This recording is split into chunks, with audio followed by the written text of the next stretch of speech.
Flight boss, bitch.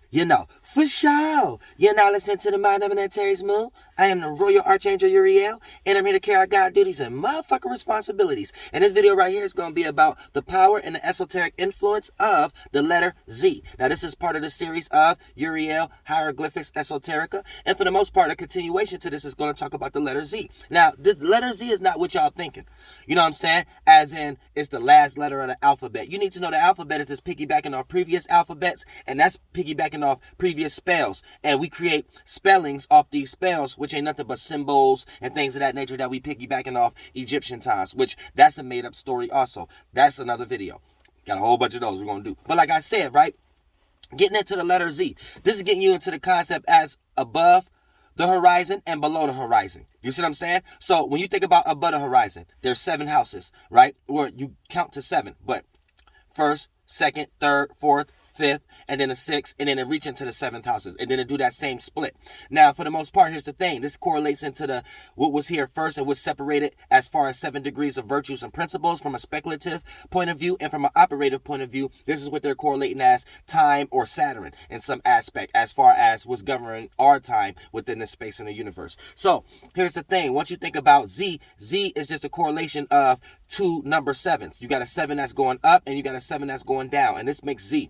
And this is from A to Z. But for the most part, it's just talking about from the first house perspective, spring, all the way to the last house perspective, the end of winter, and things of that nature. So this helping us understand as above and so below, and alpha and omega in some way, shape, or form. Now, when we think about 7, right? I told y'all, utilizing trigonometry, right? This is how we're correlating our vowels and turning them into consonants. So when you start off at the eastern point, or the first house, or Aries, or birth, or spring, or Genesis, whatever the fuck you want to call it, right? Or Yahweh. Whatever name you want to call that first space, that represents the first house, right? In trigonometry, this represents hey, right? Now, when you stretch out and you go further east, utilizing trigonometry, the further you go east, it's scrunch. So it's hey, then it's hey, hey. Then it turns into A. And A is a point of reference for the first time. Whether we're talking about a vision, emotion, or a physical attribute, or something externalized that we can actually see to actually give an excuse to what's creating what we don't see. That's another video. But for the most part, here's the thing. Now, you got hey. Now, when you do the circle on the trigonometry or the monad or the zodiac wheel or the Malakuf perspective or your Mazaroff or the Mazaroff chart, right? Here's the thing. When you start east and then you go around, it start hey, then hey, ha, ho, you. Then once you get below the horizon, right, it's screeching into he. Hey, hey, high noon. Oh, getting into PM. The stars going into a hole where you can't see them anymore. Then you. It's a reflection. Now we're seeing all the moons of those lights. It's the reflection. And then you know what I'm saying? Then here's the thing. That takes the heavens into being the heathens. That takes the angels into being the devils. The de-evolved light. You know what I'm saying? That takes the higher potential, which you can see, to a space that you can't see it anymore. So when we're thinking about 7, right? 7 is S. So when you think about where 7 get created, right? And then take it below the horizon, and stretch it out from where we're getting into the heathens, the demon, you know what I'm saying, the human energy, right? Here's the thing. Take the 7, and then stretch it out down there. Z. Same way you got hey, hey, hey. Do that from below the horizon, and then do it with 7. So since we reached the 7, once we reach hey, that's how we get to 7 right there. And then for the most part, once we created all the virtues and principles behind that and called it S and shit like that, because that's where things sizzle away, start to sizzle and fall. And that's the beginning of fall. So, hey, that's the beginning of spring. Hey, that's the beginning of summer. Oh, and that's the beginning of a motherfucking fall. And fall or autumn or the fall of stars and things of that nature, that's where things sizzle away, get more distant. And O is what create the U. You know what I'm saying? Oh, you. That's why ancient times they either call me Uriel or Oriel a lot of times. That's another video. Or, pardon me, or Fineo. You know what I'm saying? But other than that, is just the face or the fire or the light of your spirit, right? So that means your vision, your imagination, right? That's another video, you know what I'm saying? Which we all spark that energy, and we all got that ability to create a you in some magnitude. Now, here's the thing though, right? We're getting into circumstances where we're starting to talk about Z. So once we talk about Z, this is 7 degrees on the deep end. So it's letting you know that Z ain't nothing but a correlation of two sevens, 7 above the horizon and a seven below the horizon, and then it makes the motherfucking letter Z. Now, and it's letting you know it's Z on the deep end.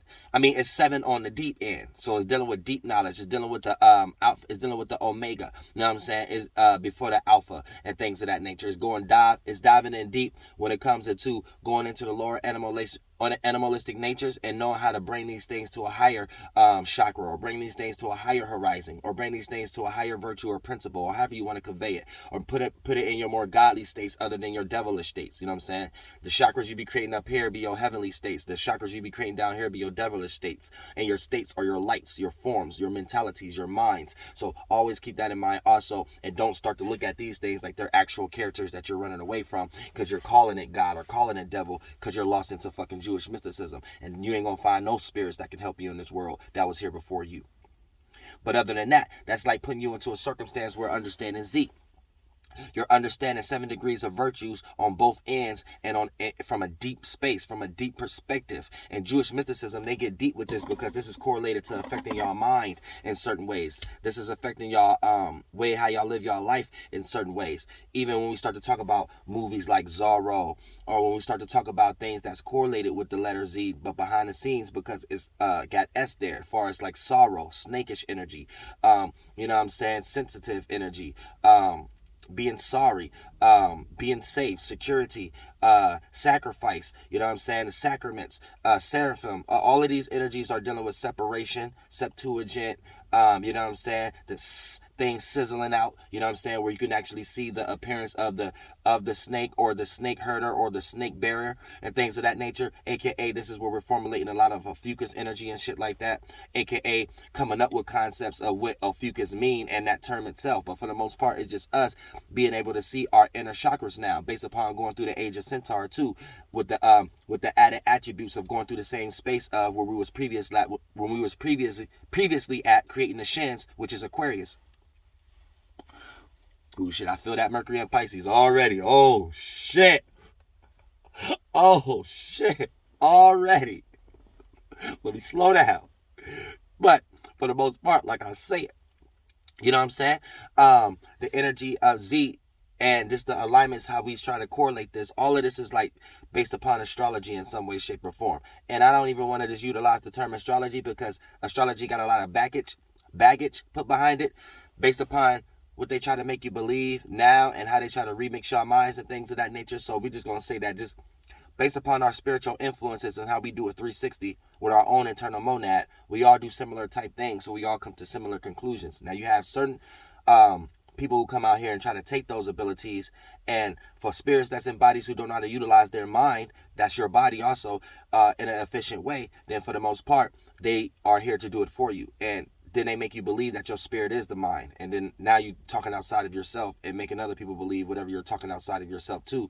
It's some powerful thing that gave you some type of vision where you ain't gonna receive any type of analogy or vision if you don't even understand how to receive that and know how powerful of a spirit you are. You know what I'm saying? To even come up with a concept to think that you're actually talking to something outside of you and you're not being just influenced by something outside of you.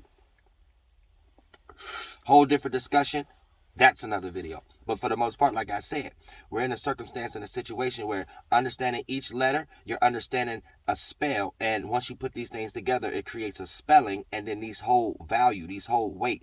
That's why we talk about gematria. That's why we talk about numerology. These things hold a certain energetic presence that you may be blind to because you're comfortable with the world the way it is, because someone have already laid the hard platforming down for you as far as this Jewish mysticism and Masons and shit like that, and you think that you can just use their shit for your own egotistical energies, like 21st century demons, that's preachers and theologians and apologetics, where you think you can use somebody else's language and how they already created the mysticism, use their shit to try to convey your message to your church or your ministry, to make it seem like these people is doing something that you're not doing. Like, do you understand? Like, you are taking their witchcraft and mysticism as far as their language and then trying to preach to a church using their shit, trying to make it seem like they're bad people, and you're doing with like you're being a good sheep at the end of the day, because you don't understand the human psyche. You just know what you have been taught with it, understand as the human psyche. So you got to keep that in motherfucking mind.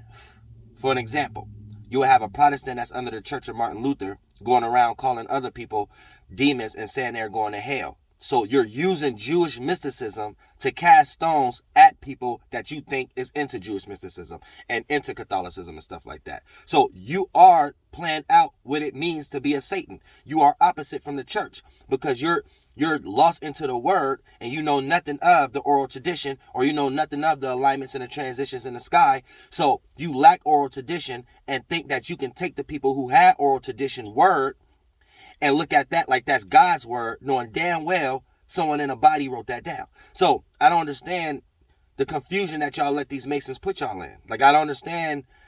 Y'all allow Catholicism to do that to y'all. And the only way, you don't even know how to think no other way but Jewish mysticism. So you only come to a conclusion with creating another denomination. It's like you got to throw that whole thing away. The whole interpretation is witchcraft. But other than that, this is the power of Z.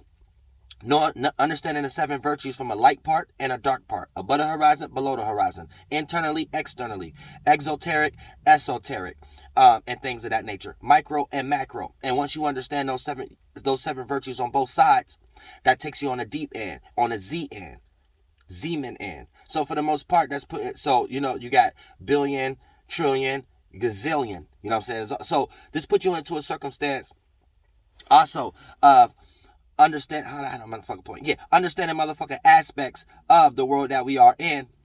Also, for an example, right? The both sides of this. Yeah, that's my point. Let me hit this. Having both sides of a coin and understanding the energy of it on the deep end. So this is how we do it on a micro version, right? We have feminine and masculine sides of planets. So for the most part, when we think about Saturn masculine will be Aquarius, Saturn feminine will be Capricorn. Now put this on a macro version, right? The whole above the horizon of the monad, or from the 1st through the 6th house, represent the daytime. And the whole 7th through the 12th house represents the nighttime, when we start to talk about their day and night within the 7th, 8th, and 9th dimension. I mean, within the 4th, 5th, and 6th dimension. And their day and night, when they look in the sky of the 7th, 8th, and 9th dimension, where they don't truly have a good perspective of that yet. And we're still trying to build that. Same way in the 1, 2, and 3rd dimension, we looking at the 4th, 5th, and 6th dimension. Right? So you can say from the 7th to the 12th house, Lilith rules that. And from the 1st to the 6th house, the Father rules that, or Alpha rules that in some way, shape, or form. Right? Now, this puts you in, right? That's how you micro it. Now, when you're thinking about the 7 virtues, right? 7 virtues is one thing on its own. But then you have the masculine attributes of it, and then you have the feminine attributes of it. Now you're diving into the Z end, right? Where it's Z end, not the end, but for the most part, Z end, where you know how to loopity-loop through it without having to go around it. Because you done squared yourself out so much and figured out all the alignments through those experiences. You no longer have to go around something. You no longer have to be indirect. You could be direct without feeling uncomfortable, insecure, because it's a new experience that you had to develop a new awareness in. It's something that you already developed a structure system, the concept, a way of going about it, so you can zigzag right through it. You know what I'm saying? You can zip right through it. You don't have to take the time to go around. You could cut right through it, just like Zorro, right? And cut right through your thoughts and feelings and just straight up be the spirit that actually use these attributes as your motherfucking bitch. And I love y'all from the bottom of my motherfucking heart. Real shit.